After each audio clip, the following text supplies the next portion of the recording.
이스라엘 백성들이 가나안 땅에 들어와서 하나님이 주신 약속의 땅을 차지하게 됩니다. 가나안 땅을 정복해 가면서 이스라엘 백성들은 하나님의 기적을 보았고 또 하나님의 능력을 체험을 했습니다. 그런데 이 가나안 땅을 다 정복하지는 못했어요. 어떤 경우는 언약을 맺음으로 인해서 그 부족을 진멸할 수가 없었어요. 또 어떤 경우는 가나안 사람들에게 이 철병거라는 어마어마한 무기, 신탱크가 있었기 때문에 도저히 정복할 수 없어서 결국에는 포기해버리는 그런 경우도 있었습니다. 또 어떤 경우는 이 가나안 부족을 정복하다 보니까 다 진멸하기보다는 이 사람들을 우리의 노예로 부리면 경제적인 이득을 얻을 수 있겠다 생각해서 그들을 진멸하지 않고 노예로 삼는 그런 경우도 있었습니다.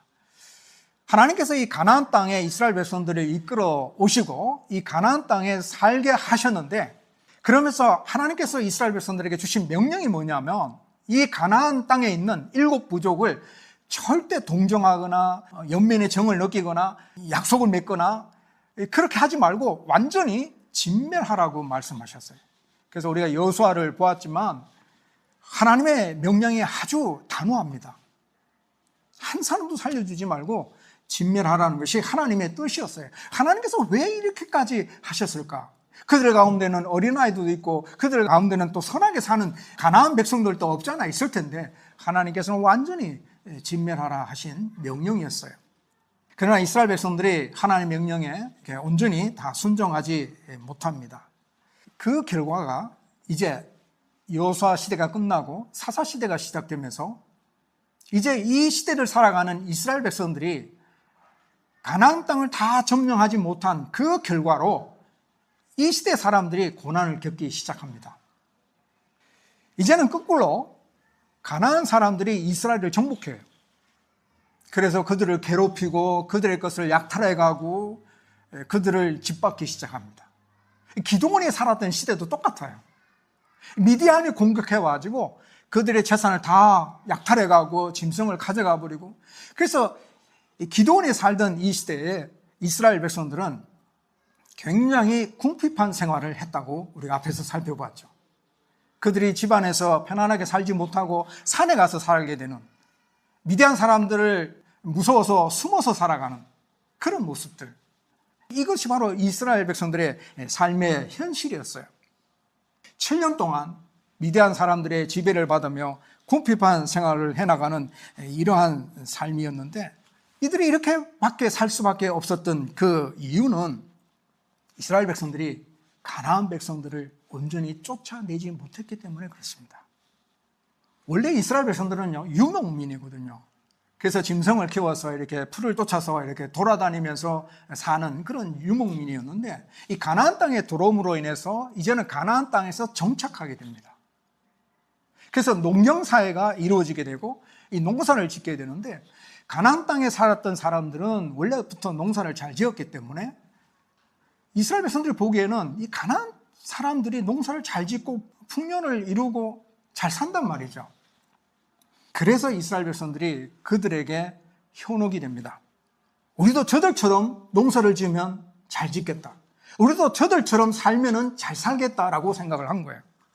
그래서 이 가나안 백성들이 섬기고 있는 신, 바알과 아세라 신입니다.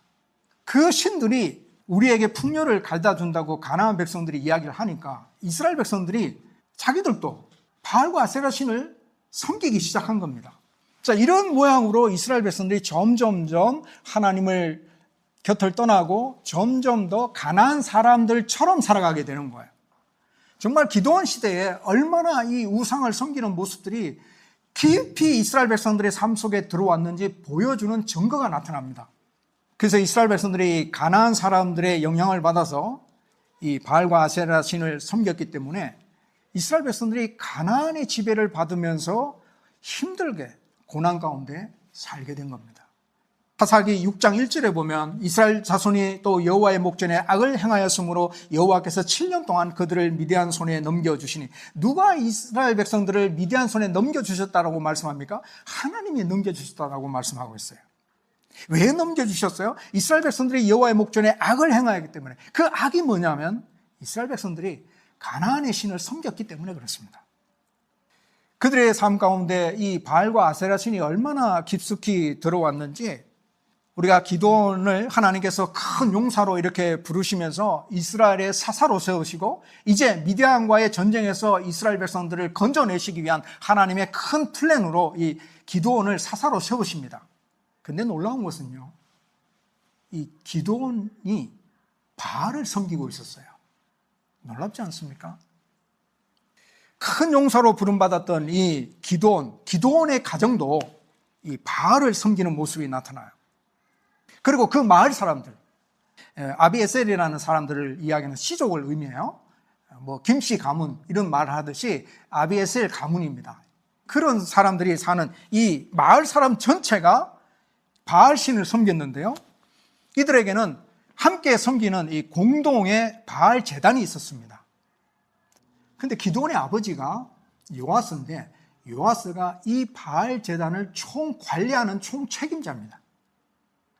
이렇게 이스라엘 백성들이 그들의 삶 속에, 그들의 일상 속에 바알을 섬기는, 우상을 섬기는 이런 모습이 깊숙이 들어온 겁니다. 이스라엘 백성들이 몰래 숨어서 각자 알아서 신들을 섬기는, 바알 신을 섬기는 그런 정도가 아니에요. 공개적으로 하나님을 섬기면서 또 바알을 섬기는 그런 모습들이 나타나고 있다는 거예요. 그래서 하나님께서 기도원을 통해서 미디안을 점령하기 전에 먼저 이 부분을 짚고 넘어갑니다. 오늘 본문이 이 이야기예요. 하나님께서 하나님의 심판의 원인이었던 너희들이 가나안 땅 족속들을 따라서 바알을 섬기고 또 아세라 신을 섬기는 그 부분, 그 문제를 그들의 심판의 원인이었기 때문에 하나님께서 이 심판의 원인인 이 우상을 섬기는 이 문제를 해결하기를 원하셨던 거예요. 그래서 하나님께서 이 기도원에게 첫 번째 주신 명령이 뭐냐면 바알과 아세라 신상을 파괴하라는 것입니다. 25절과 26절에 보면 하나님께서 기도원에게 이렇게 명령하시죠. 7년 된 수수를 끌고 가서 바알 제단을 헐고 아세라 상을 찍고 그 다음에 여호와를 위하여 제단을 쌓고 아세라 나무 목상을 가지고 번제로 드리라. 기도원이 하나님으로부터 받은 첫 번째 명령이 바로 이겁니다. 바알과 아세라 신을 파괴하라. 기도원은 하나님의 명령을 받고 순종합니다. 밤에 몰래 10명의 종들을 데리고 와서 바알의 제단을 무너뜨리고 아세라 신상을 쪼개서 하나님 앞에 번제를 드리는 그 일을 행하였어요. 그 다음날 동네가 난리 났습니다. 누가 감히 바알 제단을 헐고 아세라 목상을 찍어 불태웠느냐? 사람들이 난리를 피웠습니다. 사람들이 이렇게 난리를 피우는 이유가 있어요. 그들이 생각할 때는 이 바알과 아세라 신이 우리에게 풍년을 갖다 준다, 복을 갖다 준다라고 생각하고 있기 때문에 이 바알은 폭풍과 비를 주관하는 신으로 그들이 믿었어요. 그래서 바알에 의해서 농작물이 풍년이 될지 흉년이 될지 결정을 하는데 그 바알을 깨부쉈으니 난리가 난 거죠. 지금 미디안의 약탈로 말미암아 정말 살아가는 삶이 힘들고 궁핍한 생활을 하고 있는데 거기다가 우리에게 복을 갖다 준다고 이야기하고 있는 그 우상을 깨트려 버렸으니 이제는 우리의 삶이 더 궁핍한 삶을 살아갈 수밖에 없겠구나라고 이 동네 사람들이 절망하며 화를 낸 겁니다. 그래서 화를 낸 겁니다. 이들의 화가 얼마나 컸던지 30절에 보면 그냥 기도원을 혼내자라는 이야기 정도가 아니라요. 기도원을 죽이자라고 이야기합니다. 기도원도 사실은 이 일이 굉장히 위험한 일인 줄 알았어요. 그래서 대낮에 가서 그 바알과 아세라 신상을 파괴하지 못했습니다. 무서워서. 27절에 보면 누구를 두려워합니까? 아버지의 가문과 그 성읍 사람들을 두려워하였다라고 이야기하고 있잖아요. 아버지가 그 바알 제단을 총 관리하는 책임자예요. 그리고 그 제단은 우리 집의 제단이 아니에요. 이 마을 전체의 제단입니다. 그걸 파괴한다는 것은 대단히 위험스럽고 두려운 일이었죠. 근데 기도원은 하나님의 명령에 순종했어요. 가족과 마을 사람들로부터 미움과 위협을 받을 수 있는 상황이었지만 하나님의 명령이기 때문에 두려움 가운데서도 기도원이 순종을 했습니다. 그 결과 어떤 일들이 벌어졌냐 이거예요. 기도원이 죽임을 당했을까요? 마을 사람들로부터 미움과 배척을 당했을까요? 놀랍게도요, 기드온이 두려움 가운데, 무서움 가운데 하나님 명령에 순종했을 때 하나님께서 기적을 보여주셨어요. 마을 사람들이 바알 제단을 파괴한 기드온을 죽이자라고 막 소리를 칠 때 요아스가 났습니다. 아들을 위해서 변호하는 태도를 보이죠. 요아스가 마을 사람들에게 이렇게 이야기합니다. 바알이 정말 살아있는 신이라면 자신의 제단을 파괴한 사람을 가만히 두겠느냐. 바알이 직접 싸울 것이다. 너희들이 바알을 위해서 싸운다는 것은 앞뒤가 맞지 않다. 왜냐하면 사람이 신을 구원하기 위해서 싸우는 것은 있을 수 없는 거죠. 신이 사람을 구원하기 위해서 싸울 수는 있어도 사람이 신을 구원하기 위해서 싸운다는 것은 이게 앞뒤가 맞지 않다는 거죠. 정말 바알이 참된 신이라면 바알이 기드온을 가만히 두지 않을 거다라는 이야기를 하고 있는 거예요. 그러니까 마을 사람들이 이 말을 듣고 말할 수가 없는 거예요. 입이 싹 다물어지고 마을 사람들이 다 돌아갔어요. 사실 기드온 아버지는 기드온에게 화를 낼 만한 이유가 있습니다. 왜냐하면 그 제단의 총책임자였거든요. 그리고 자신이 그 우상을 관리하고 섬기는 그런 신앙의 모습들이 있었거든요. 물론 요아스가 기드온을 사람들로부터 구해내기 위해서 이렇게 자기 아들의 편을 들었다라고 볼 수도 있지만 우리의 포커스는 뭐냐면 요아스가 말하는 말의 내용입니다. 단순히 아들을 살리려고 하는 그 의도 외에 이 요아스가 그 상황 속에서 깨달은 바가 있었다라는 사실이에요. 요아스는 자신이 관리했던 바알 제단 아세라 신상이 아무것도 아니다라는 사실을 깨닫게 된 겁니다.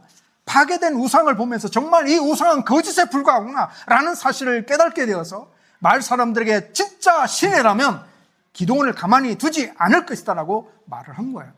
만약에 요아스가 이 우상에 대한 믿음이 있었다면, 정말 이 우상을 정말 그렇게 복을 주는 신이라고 믿었다면 아마 다른 방법으로 마을 사람들에게 보상하면서 기드온을 살려내려고 했을 겁니다. 그런데 요아스가 기드온이 한 행동을 보면서 이 우상이 아무것도 아니구나라는 사실을 깨닫게 된 거예요. 요아스가 이렇게 깨닫게 된 것은 두렵지만 하나님 명령에 순종한 기드온을 보았기 때문입니다. 이것이 하나님의 기적이에요. 우상을 파괴하는 일이 무섭고 두렵고 자신의 목숨을 내어놓아야 하는 일이 될지도 모르지만 그 모든 두려움을 떨쳐버리고 하나님의 말씀대로 순종했을 때에 하나님의 놀라운 기적이 임한다는 사실이에요. 여러분, 우리의 신앙이 이런 겁니다.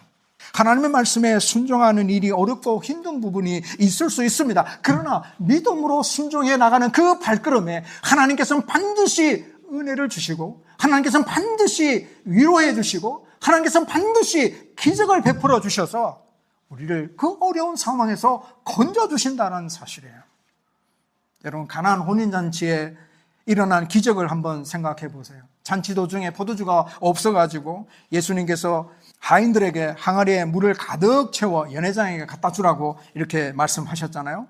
하인들은 예수님의 말씀에 순종했습니다. 아무런 토를 달지 않았어요. 이것이 포도주가 될지 의심도 하지 않았고 이 물을 왜 갖다 주어야 하느냐라고 따지지도 않았어요. 예수님께서 아구까지 물을 채워서 갖다 주라 했을 때 하인들은 그냥 그 말씀에 순종한 것뿐이에요. 그러자 거기에 기적이 일어났습니다.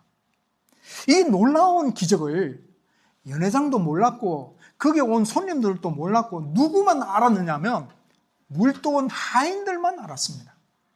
이것이 기적이구나라는 사실을 알게 된 자는 누가 알게 되었느냐면 하인들이었어요. 순종해본 사람들이었어요. 예수님의 말씀에 순종한 사람들이 예수님의 놀라운 기적을 일으켰다라는 사실을 알게 된 거예요.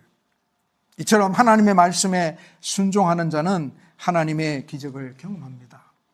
여러분, 우리도 이런 믿음으로 기적의 삶을 살아가는 그리스도인이 되어야 되지 않을까요? 사실 기드온도 사실 두렵습니다. 우상을 파괴한다는 건 쉬운 일이 아니죠. 온 동네 사람들이 함께 섬기는 그 제단이었어요. 그것을 다 허물어버리고 그것을 다 파괴해버리고 오직 하나님만이 참 신이심을 증명해가는 그 삶이 쉽지는 않습니다. 그럼에도 불구하고 기드온은 하나님의 명령이었기 때문에 두렵지만은 순종했습니다. 이것이 우리의 믿음의 삶의 모습입니다. 우리가 살아가는 이 신앙의 삶의 모습이 어떨 때는 두렵고 어떨 때는 걱정스럽고 어떨 때는 위협감을 느낄 때도 없지 않아 있습니다. 그러나 살아있는 믿음은 순종을 동반합니다. 우리의 삶 가운데 좀 더 순종해야 될 부분으로는 무엇이 있을까 한번 생각해 보십시오. 이 핑계 저 핑계 대면서 하나님 말씀에 순종하기를 미루었던 그런 부분들이 없는가 한번 생각해 보십시오. 두렵지만 순종해 가면 한 발짝 한 발짝 걸어가 보면 그게 하나님의 위로와 기적이 반드시 있습니다. 자, 기드온이 우상을 파괴한 다음에 이제 전쟁을 준비합니다. 기드온이 이제 군사를 모집하는데 제일 첫 번째로 군사에 모집한 사람들이 누구냐면 이 아비에셀 사람들입니다. 놀랍지 않습니까? 기드온이 살았던 그 동네 사람들이요. 왜 이들이 동참했을까요?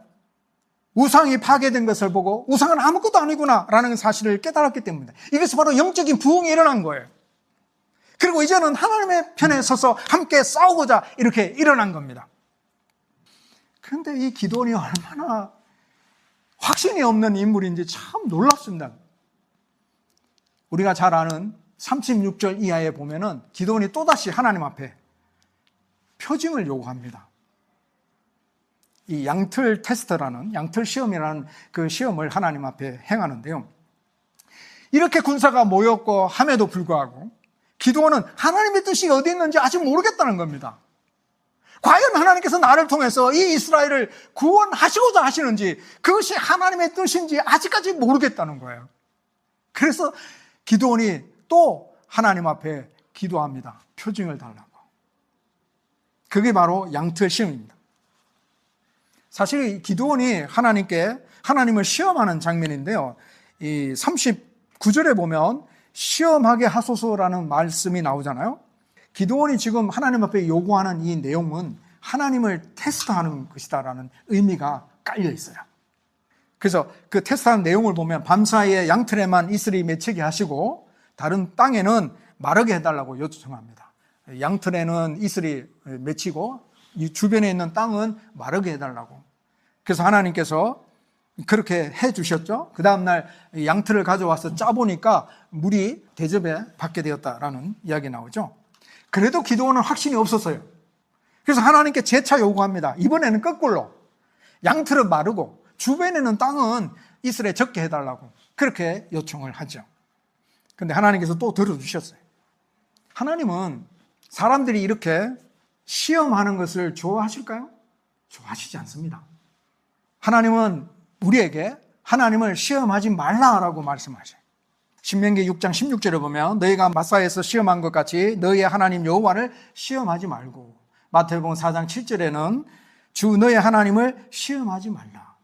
고린도전서 10장 9절에는 그들 가운데 어떤 사람들이 주를 시험하다가 뱀에게 멸망하였나니 우리는 그들과 같이 시험하지 말자. 하나님을 시험하지 말자는 거예요.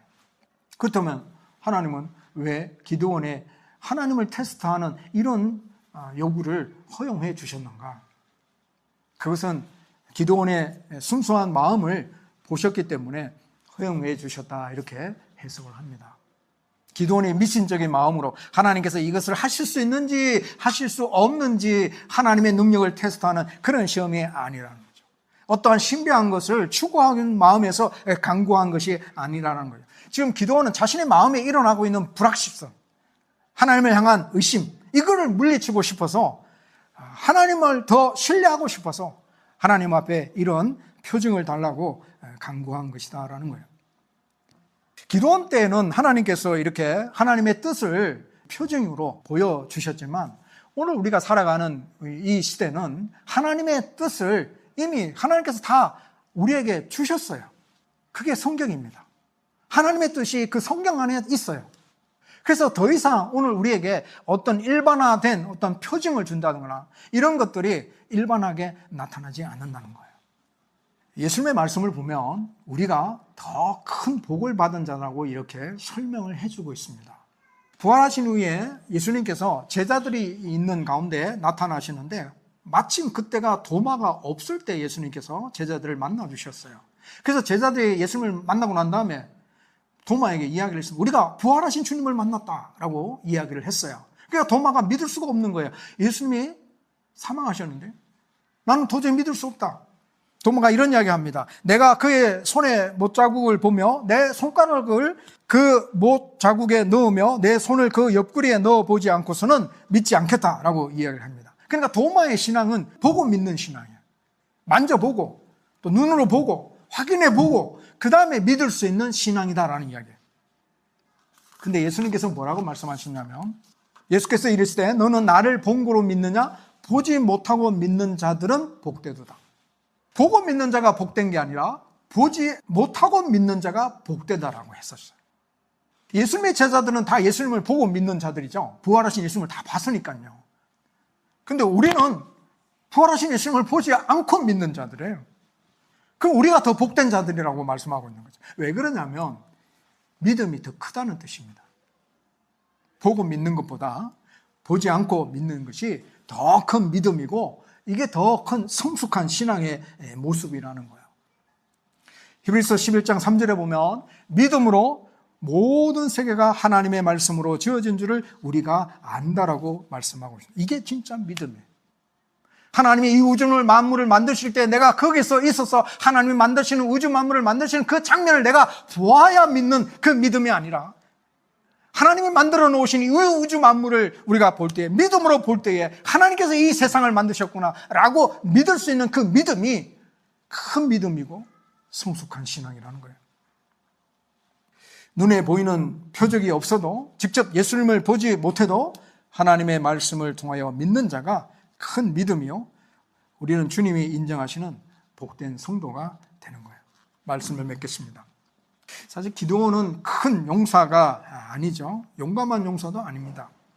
그는 마을 사람들의 시선이 두려워서 밤중에 몰래 바알 제단을 헐어야 했던 아주 연약한 자였어요. 그러나 그가 그럼에도 불구하고 두렵지만 두려움을 무릅쓰고 바알의 제단을 허물고 여호와 하나님께 제단을 쌓았을 때 하나님은 기드온의 이 순종을 통해서 완고했던 아버지 요아스의 마음을 녹여주셨고 또 우상을 쫓아가는 그 마을 사람들이 영적 회복을 일으켜 세워주셔서 하나님의 놀라운 기적을 베풀어 주셨던 것을 보게 됩니다.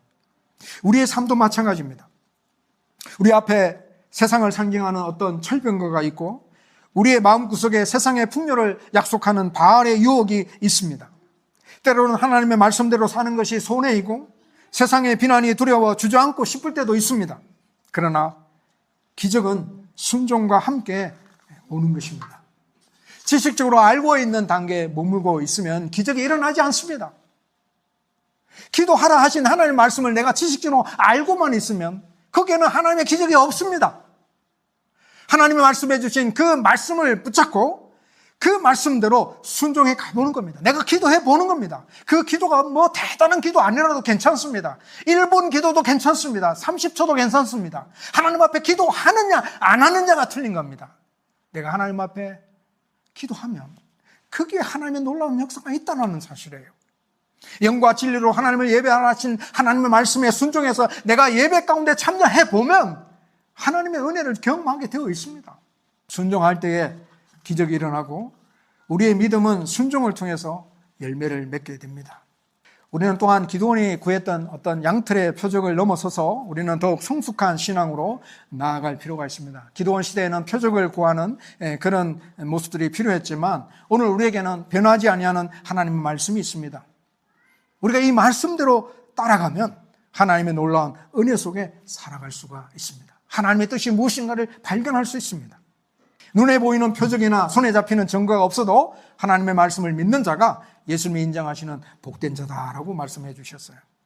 우리가 기도할 때 무엇인가 정해놓고 하나님 이렇게 해주세요, 저렇게 해주세요라고 요구하는 것은 바른 기도가 아닙니다. 기도는 겸손하게 하나님의 은혜와 자비를 구하는 거예요. 오히려 하나님의 뜻을 발견하고자 주님의 음성에 귀를 기울이는 것이 기도입니다. 이번 한 주간 우리의 삶의 자리에 정말 기드온처럼 우리도 우상의 제단을 과감하게 허물어야 될 부분들이 뭐가 있는가 한번 체크해 보기를 원합니다. 보이지 아니하는 하나님을 보이는 현실보다 더 신뢰함으로 두렵지만 순종의 발걸음을 뗄 때에 하나님은 우리를 통해 우리의 가정을 회복시켜 주실 것이고 우리 교회를 견고하게 세워 주실 것입니다. 영원히 변하지 않는 하나님의 말씀을 붙잡고 표적을 넘어선 참된 믿음의 승리자가 되시기를 주의 이름으로 축복합니다.